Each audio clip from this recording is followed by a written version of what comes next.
Kalau yang terkait dengan adanya kontrak fiktif, rasanya sih beberapa tahun ini ya jarang itu terjadi gitu ya. Kecuali kecuali itu tadi sudah sekongkol antara uh, satker gitu ya, Pimpronya dengan suppliernya. Itu kan kadang-kadang ya seperti itulah. Kalau sudah ada persekongkolan, sebaik apapun sistem yang dibuat pasti bisa dijebol gitu ya. Pasti ada hal-hal yang menyebabkan terjadinya korupsi, fraud dan sebagainya. Tuh. Ya buktinya ya sekarang kan masih banyak ya terjadinya korupsi dan sebagainya gitu ya. Ya, yang terbaru itu ada 2 menteri yang ditangkap, coba itu seperti apa tuh kasusnya gitu kan. Jadi intinya adalah sebaik apapun sistem yang dibangun, kalau sudah terjadi persekongkolan, sudah terjadi ini ya sistem itu tidak ada artinya gitu. Oleh karena itulah kemudian salah satu yang dibuat di Kementerian Keuangan adalah terkait dengan adanya integritas gitu ya. Jadi orang-orang yang berintegritas yang kemudian menjadi ditunjuk sebagai operator, sebagai validator ya, itu yang bisa menjalankan sistem dengan baik. Kalau sudah lepas dari nilai-nilai integritas ya apapun sistem yang dibangun itu tidak bermanfaat. Baik, rekan-rekan semua, terima kasih ya sudah kita beri aplaus untuk kelompok 2 ya atas presentasinya dan respon-responnya kepada kita semua. Ya, terima kasih sekali lagi ya. Ya, kita sekarang lanjut ke coba Vigo tampilkan slide-nya. Saya tambahkan sedikit ya karena tadi sebenarnya sudah dibahas juga gitu. Nanti kalau ada pertanyaan silakan.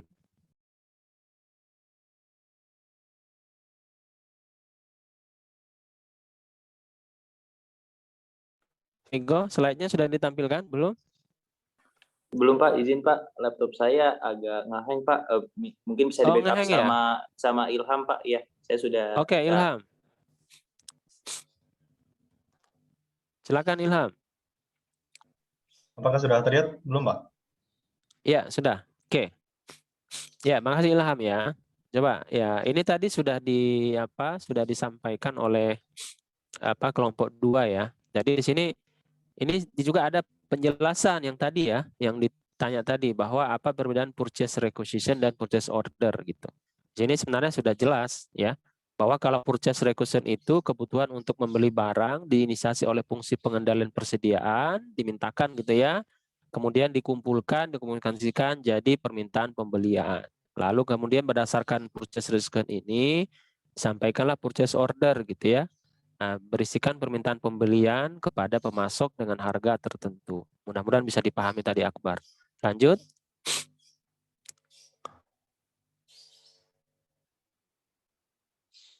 Lanjut Ilham.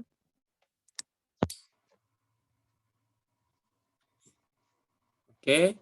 Tadi ini juga risiko dan ancaman sudah disampaikan ya. Ada yang harga, ada markup lah. Dan ini lazim terjadi di beberapa lah gitu. Tapi ya pemerintah ya, artinya Kementerian Keuangan terutama berusaha untuk memitigasi ya agar hal-hal ini tidak terjadi ya. Salah satunya membangun sistem, mengurangi interaksi antara manusia dengan manusia.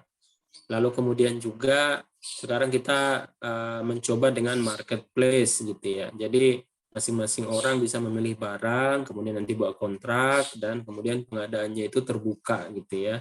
Jadi memang ya tetap ada risiko ancaman sebaik apapun sistem tadi, tetap ada risiko. Dan kadang-kadang juga kan di marketplace itu barang yang ditampilkan tidak sama nanti barang yang diterima gitu ya. Ya artinya bisa juga dikomplain itu. Artinya ada mitigasi internal control yang dibuat seandainya misalkan di kontrak itu disebutkan gitu ya. Barang yang diterima tidak sesuai dengan spesifikasi maka boleh dikembalikan kepada pemasok atau rekanan. Itu makanya kan di klausul kontrak itu banyak yang kemudian dibuat agar pengadaan barang dan jasa itu bisa sesuai antara keinginan ya yang membeli ya pemerintah gitu dengan pihak rekanan gitu. Lanjut. Kalau tadi kickback suap sebenarnya ya. Oke, ini mitigasi pengendalian ya. Ini saya pikir nanti bisa dibaca lah. Kalau misalkan terjadi harga melambung, apa yang harus dilakukan? Ya, ada price list, ada daftar harga, ada penawaran lelang kompetitif, ada review ya. Untuk menghindari terjadinya pembelian barang yang kurang berkualitas, apa yang harus dilakukan gitu kan? Untuk kemudian kickback tadi, perputaran kerja dan cuti wajib. Tadi memang agak sedikit ini ya. Karena cuti wajib ini rasanya ya, jarang gitu ya, jarang terjadi gitu. Yang ada adalah hak cuti untuk ASN, karena kita bicara ini pemerintahan gitu ya, kecuali misalkan ini mungkin secara inilah, secara apa textbook ya, secara best practice-nya harus seperti ini gitu. Tapi di pemerintahan itu jarang yang ada disebutkan atau dilaksanakan cuti wajib. Yang ada adalah hak cuti ketika seorang pegawai lalu mengajukan cuti kepada pimpinan, maka ada dua opsi, bisa disetujui atau kemudian ditangguhkan cutinya gitu. Tapi rata-rata disetujui sih. Kalau ditangguhkan itu biasanya ada pekerjaan penting, mendesak, dan tidak bisa digantikan orangnya, maka cutinya ditangguhkan. Lanjut, terus ini saya pikir tadi sudah dijelaskan tadi ya sama rekan-rekan. Saya pikir sudah sangat bagus sekali tadi penjelasannya. Lanjut.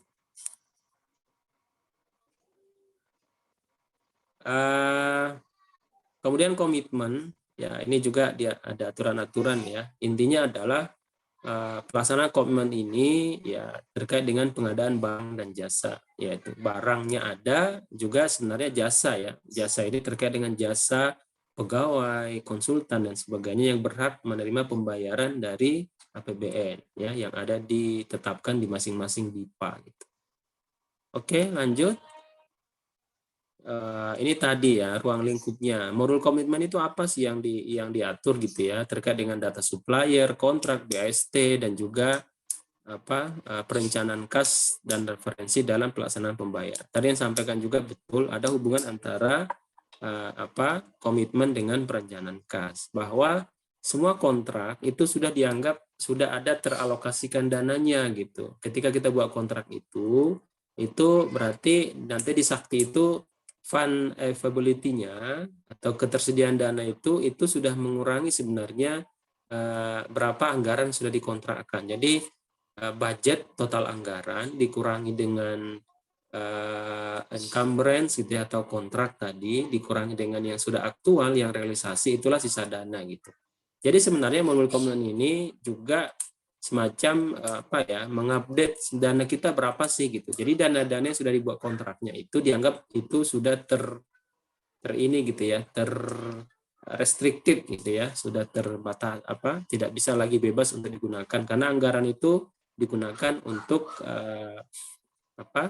digunakan untuk kontrak tersebut gitu ya.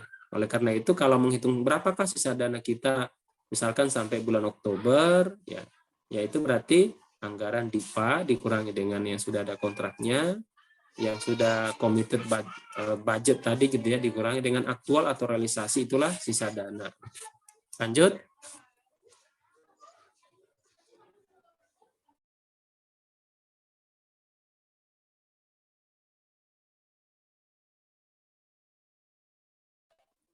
Oke, lanjut. Ini tujuan margin commitment. Tadi beberapa hal ya terkait dengan perencanaan kas gitu ya, meningkatkan validasi data supplier, pencadangan dan sebagainya. Terus ya ini juga ya. Jadi yang tadi saya sampaikan itu bahwa pagu dikurang dengan dana cadangan tadi ya, cadangan dalam rangka untuk pencadangan untuk kontrak tadi dikurang realisasi sama dengan sisa pagu ya. Baik, lanjut. Nah, ini jadi yang dimaksud tadi bahwa komitmen ini modul komitmen itu berfungsi sebagai modul kontrol sebagai kontrol anggaran gitu ya. Nah, ini sebenarnya penjabaran tadi gitu ya bahwa budget gitu ya dikurangi dengan encumbrance. Encumbrance ini makna lain dari perikatan atau komitmen yang berasal dari data-data kontrak tadi ya. Lalu kemudian pembayarannya kapan, ada forecast-nya, jumlah dan waktunya gitu ya. Jadi yang disebut dengan FA tadi, fund availability itu budgetnya dikurang encumbrance-nya, dikurang aktual. Aktual ini adalah realisasi yang sudah ada gitu. Ya, itulah ketersediaan dana yang tersisa. Ya harapannya sih kontrak ini kan ya harus dipahami juga kontrak ini selesai ya tanggal 31 Desember ya. Tidak ada kontrak-kontrak yang melampaui batas akhir tahun. Ya. Kalau untuk yang UP misalkan uang persediaan memang itu diberi waktu sampai tanggal 10 Januari biasanya gitu ya. Ya, artinya untuk menihilkan gitu ya. Menihilkan jadi bendahara ngambil uang dulu istilahnya TUP ya, tambahan uang persediaan. Jadi uang yang bisa di-UP-kan misalkan dia UP yang ada misalkan 50 juta, kemudian akhir tahun itu di TUP-kan ada tambahan misalkan 100 juta. Nah, nanti sampai tanggal 10 Januari tahun depan itu akan di TUP-kan istilahnya gitu, akan di TUP-kan ya, dinihilkan lah gitu, akan dinihilkan. Baik, lanjut. Ini ruang lingkup tadi ya. Jadi ada manajemen supplier, manajemen kontrak, pencatatan BST tadi juga sudah sampaikan. Lanjut. Oke, ini alur manajemen kontrak ya. Ada tadi mulai dari penerbitan purchase requisition yang menggunakan barang dan jasa, diverifikasi ya. Ya, kebutuhannya ya mungkin tidak seluruhnya ya apa yang ada di daftar PR ini akan menjadi PO gitu kan. Ya, kemudian diverifikasi ya, ada invoice dan selanjutnya nanti pembayar. Oke. Terus lanjut saja proses manajemen supplier. Oke, ya supplier ini maknanya adalah yang berhak gitu ya menerima pembayaran dari APBN lalu kemudian itu didaftarkan ke SPAN. Tapi data SPAN ini juga itu sumbernya dari Satker dia gitu ya, dari Satker. Jadi nanti antara hubungan antara Sakti dan Satker daftar apa yang direkam di supply apa yang di SPAN itu adalah supplier yang terupdate lah gitu ya. Jadi tidak boleh sembarangan juga. Contoh misalkan supplier kalau pegawai gitu. Ada pegawai baru berarti kan dia harus mengupdate rekeningnya gitu ya, harus menyerahkan rekeningnya. Atau ketika kita berpindah bank gitu ya, untuk gaji, misalnya kita tadinya dari Bank Mandiri berubah menjadi Bank BRI, maka itu harus direkam ulang gitu ya. Artinya ada update data supplier ya yang berhak itu tadi gitu. Kalau misalkan kesalahan data supplier ini ya, nanti dananya tidak tertransfer ya, dananya tidak diterima gitu ya. Jadi oleh karena itu harus update ya datanya harus benar gitu. Oke, makanya kemudian data supplier ini tanggung jawab dari PPK ya. Dia harus memverifikasi benar-benar tuh gitu. Termasuk ya itu tadi kalau terkait dengan pengadaan barang dan jasa kan makanya biasanya mereka meminta surat keterangan bank ya, surat apa namanya itu lah ya. Surat keterangan kebenaran rekening dari rekanan tersebut gitu ya. Supaya apa? Itu nanti akan dicantumkan di SPM gitu ya. Tadi kan direkam di SPAN update. Kemudian nanti dicantumkan di SPM tujuan pembayaran itu ke siapa. Nah, biasanya kalau misalkan tidak tercapai nanti akan ada namanya retur gitu ya. Ada retur SP2D gitu. Karena mungkin kesalahan rekening, kesalahan penerima dan sebagainya gitu. Oleh karena itu tidak bisa ini ya, harus benar-benar nih ya update data suppliernya ini gitu. Oke, lanjut. Tadi ini sudah disampaikan juga ya. Ya. Kalau komitmen itu dari data supplier, data kontrak, kemudian untuk lingkup pembayarannya itu penerima SPP, penerbit SPM. Jadi data-data kontrak itu ya, itu direkam juga ada pengaruhnya terhadap penerbitan SPM gitu ya. Ya, itu nanti antara SPAN dan Sakti kelihatan tuh ya, data supplier dikirim ke SPAN ya, nomor registrasi supplier, kemudian dikirim lagi ke Sakti gitu ya. Kemudian data kontrak juga harus disampaikan diterima di SPAN gitu ya. Nanti ada resume tagihan dicatat sebagai hutang. Setelah itu kemudian terbit SPP ya, dari SPP kemudian di approve menjadi SPM oleh PPSPM, disampaikan ke KPPN ya dalam bentuk SPM ya.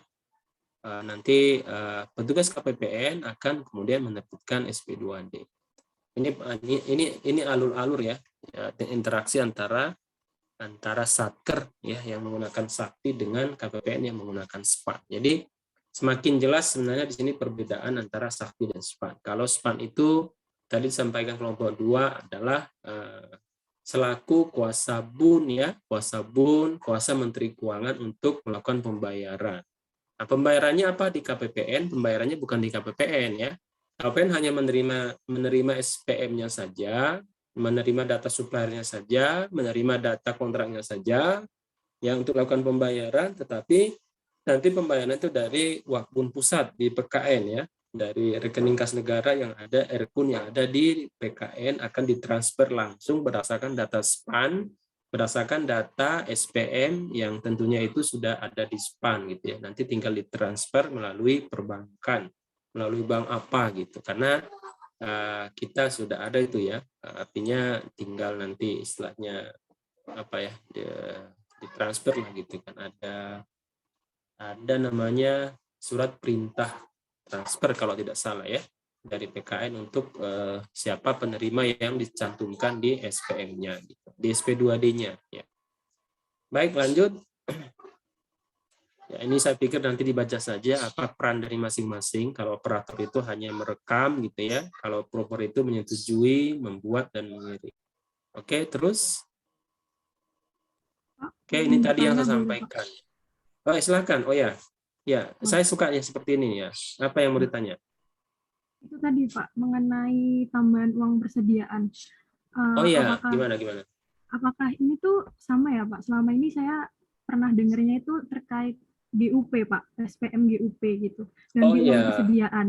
Apakah sama atau ini beda gitu Pak? Tentang tambahan sama ganti uang persediaan. Terima kasih Pak. Iya, ini di luar ini ya, nggak apa-apa. Di sela tadi mungkin teringat gitu ya, teringat si dia gitu. Jadi gini, pengadaan barang itu kan ada dua, melalui LS, melalui UP gitu ya. Tapi melalui UP itu biasanya tidak terkait dengan barang modal, tidak terkait dengan belanja modal. Ya, ada batasannya gitu ya. Kalau untuk misalkan kontrak-kontrak, misalkan jasa, ada konseling gitu ya, konseling, lalu kemudian itu boleh ya nilainya ada batasannya. Nanti coba dicek kalau nggak salah kita bayar UP itu bisa kalau ya mungkin 50 juta lah gitu. Nanti ada di sini di slide ini. UP itu adalah uang yang dipinjam Satker ke KPPN. Paham ya? UP itu adalah uang persediaan yang sebenarnya dipinjamkan oleh KPPN kepada Satker untuk memudahkan dia melakukan pembayaran yang sifatnya itu kecil-kecil gitu. Ya. Jadi itulah kemudian kenapa UP ini dibatasin. Biasanya dia rumusnya itu adalah berapa total belanja barang dibagi 12. Misalkan dia punya belanja barang 120 juta, itu dibagi 12 berarti UP dia nanti 10 juta setiap bulan. Itulah yang akan kemudian diajukan SPM pertama kali ya, namanya SPM UP. Nanti akan ditransfer ke bendahara, itu dicatat kas di bendahara pengeluaran, lawannya itu adalah uang muka dari KPPN. Lalu UP ini apakah sudah mengurangi dipanya Satker? Belum. Paham ya? Makanya itu tadi UP itu adalah uang yang dipinjamkan negara nih gitu. Ini loh, ini mirip-mirip seperti petty cash di perusahaan gitu ya. Petty cash jadi uang muka gitu. Ini loh uang, silakan pakai ini uangnya. Nah, nanti ketika kamu belanjakan dimintakan lagi KPPN, baru nanti namanya GUP tadi, ganti uang persediaan. Misalkan tadi kan UP-nya 10 juta ya. Dibelanjakan 8 juta. Ya, 8 juta ini kemudian dipertanggungjawabkan, dimintakan lagi kepada KPPN. Sisa di kasnya itu ada 2 juta kan, yang dimintakan penggantiannya 8 juta. Itu namanya GUP tuh, penggantian uang persediaan. Nah, 8 juta ini nanti ketika diisi lagi ke kas bendahara, itulah yang akan mengurangi DIPA dia gitu. Jadi pada saat diajukan SPM GUP 8 juta atas semua tagihan-tagihan tadi, dia belanja apa gitu kan. Nah, itu nanti baru mengurangi dipanya sebanyak 8 juta, bukan 10 juta. Paham ya? Jadi UP yang ada di dia, tadi ada sisa 2 juta, 8 juta sudah dibelanjakan, kemudian dimintakan pertanggungjawaban pengisiannya kembali atau reimburse lah ke KUPN, KUPN transfer lagi 8 juta. Di dia itu uangnya adalah setelah ditransfer kembali lagi ke semula jadi 10 juta. Tetapi yang mengurangi DIPA-nya Satker ya kan itu baru 8 juta sesuai dengan belanja dia gitu. Nah, apa hubungannya dengan tadi ada TUP gitu kan? Itu kan berjalan setiap bulan ya, setiap bulan gitu. Mungkin anggap saja sampai bulan 11 itu dia sudah membelanjakan 100 juta. Tadi UP dia 120 juta kan. Nah, pada saat misalkan Desember gitu ya, UP di dia kan ada 10 juta gitu. Ya kan? Itu akan pulih terus 10 juta. Sementara sisa uang dia di DIPA masih ada 20 juta gitu. Oke? Masih ada 20 juta. UP di kas BP ada 10 juta. Di DIPA-nya masih ada uang tersisa 20 juta yang harus dihabiskan sampai akhir tahun. Nah, caranya adalah Satker ini kemudian mengajukan namanya TUP, tambahan uang persediaan. Berapa lagi yang diajukan? 10 juta gitu. Ya, kemudian diajukan, kemudian ditransfer oleh KPPN tuh. Nah, sekarang sisa apa? Sekarang posisi kas di bendara pengeluaran jadi berapa? 20 juta. Gitu ya, 20 juta. Itu sesuai dengan sisa dana yang ada di DIPA-nya tadi. Oke. Nah, itu kemudian dia belanjakan sampai akhir tahun, itu diberi waktu sampai tanggal 10 Januari tahun depan, tahun 2022 gitu. Ya, dibelanjakan sampai habis gitu ya, sampai habis. Anggap tidak habis gitu ya, anggap tidak habis. Habisnya hanya 19 juta. Oke, berarti seluruh tagihan UP ada kwitansi, ada misalkan dia bayar honor, bayar perjalanan dinas, habis 19 juta. Itu kemudian diajukan ke KPPN. Nah, KPPN melihat dananya, dana kamu sisanya ada di DIPA berapa lagi? 20 juta. Yang kamu pertanggungjawabkan berapa? 19 juta. Berarti yang berkurang di DIPA itu 19 juta. Nah, KPPN tidak lagi memberikan penggantian, namanya itu adalah TUP apa? GUP nihil istilahnya di akhir tahun. Ya, GUP nihil ya, artinya dia hanya menghabiskan uang yang ada di DIPA tadi gitu ya. Nah, berarti sisa kas di BP ada 1 juta kan? Karena dipertanggungjawabkan 19 juta. Yang 1 juta ini hak siapa nih? Hak negara gitu ya, karena kan DIPA dia sudah habis tuh gitu, nggak ini lagi gitu ya, dia hanya mengajukan 19 juta gitu kan ya. Itu artinya adalah sisa 1 juta itu harus di-store kembali ke kas negara, paham ya? Ya artinya seluruh karena konsep dasar UP itu adalah uang yang awalnya diberikan ke Satker untuk mempermudah proses pencairan dana lah gitu, tidak melalui LS semua gitu ya. Karena UP itu di masing-masing Satker, UP yang besar-besar misalkan ada yang 500 juta, ada yang 2 miliar, bahkan ada yang sampai 10 miliar UP-nya, besar-besar tuh. Nah, itu memudahkan Satker untuk belanja tanpa melalui LS gitu. Tetapi di akhir tahun ketika ada sisa itu harus distorkan kas negara gitu ya. Ya. Jadi kalau DIPA-nya sudah habis ya atau nggak bisa dibelanjakan lagi ya udah di-store, karena itu sebenarnya adalah uang yang dipinjamkan KPPN. Haknya Satker itu sebatas dengan pagu yang ada di DIPA gitu. Jadi akhir tahun itu namanya GUP nihil. Ya, tidak lagi diisi oleh KPPN. Jadi itu menghabiskan sesuai dengan sisa dana dia yang ada di DIPA. Kira-kira paham ya? Paham, Pak. Terima kasih banyak, Pak. Oke, ini kita jam 10 lewat 1 ya. Masih ada kuliah nggak habis ini ya? Ada, Pak. Habis Ada, ini Pak. AKL, Pak. AKL ya. Baik. Ya, tadi sebenarnya sih secara ini sudah disampaikan gitu ya. Tetapi ini ada materi yang terkait dengan kontrak ya. Biasanya itu keluar ujian ya. Baik, untuk minggu depan rasanya untuk presentasi kita batasin aja ya. 40 menit aja, 40 menit sama tanya jawab udah cukup. Nanti saya menjelaskan yang sisa-sisa dulu deh ya, supaya kalian nanti tidak inilah. Oke, baik. Ya mohon maaf atas segala kekurangan ya. Ini saya juga double dari pagi. Terima kasih ya, kita upload ke kelompok 2. Tadi agak keder tadi mereka karena saya tanya-tanya gitu ya. Jadi banyak diamnya tadi kelompok 2 ya. Tenang aja kelompok 2 ya. Saya sudah mengapresiasi kalian memberikan presentasi tadi, udah bagus sekali sebenarnya. Cuman tadi karena saya tanya jadi banyak berpikir mereka.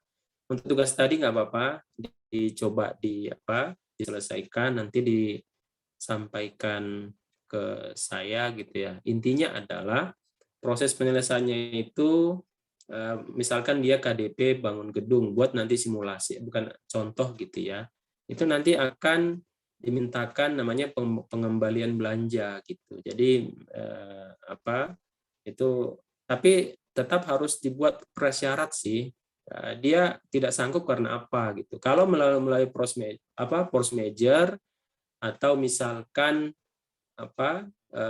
karena ada musibah, itu beda lagi ya. Kontraknya bisa dibatalkan gitu ya, bisa dibatalkan, tidak dilanjutkan, itu akan selamanya KDP, dan KDP itu nanti bisa dihapuskan juga kalau misalkan dia progresnya masih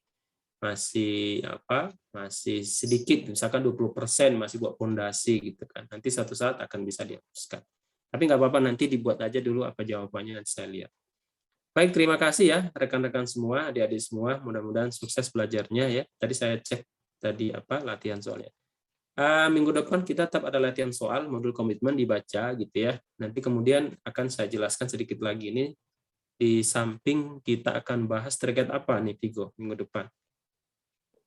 Bendahara, Pak. Modul bendahara. Oke, modul hada. Ini sebenarnya yang tadi ditanya yang terakhir tadi ya, siapa tadi yang bertanya itu?